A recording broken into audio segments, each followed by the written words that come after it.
මගේ උදේ කොෆි එක හදන්න යන්නේ. අතරම ෆස්ට් ටයිම් වොයිස් ඕවර් එකක් කරන්න හිතුවා උදේම. දැන් මම කොෆි එක අද අලුත් විදියට හදන්නේ. ඉස්සල්ලාම උණු වතුර එක රත් කරගෙන ඒකට මම කොෆි ඒ වාජනේටම දාලා හීට් කරා. දැන් කප් එකට දාගත්තා. දැන් ඒකට මම හනි දානවා. මම දන්නේ මේක රහද නැද්ද කියලා. මම මෙච්චර කාල පාවිච්චි කරේ brown sugar. the first time මම හනි පාවිච්චි කරන කොෆි එකට. බලමු.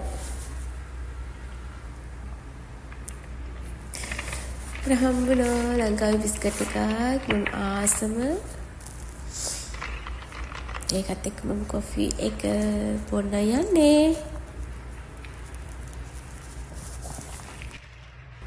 හැන්දක් හොයාගන්න බැරි වෙච්ච මම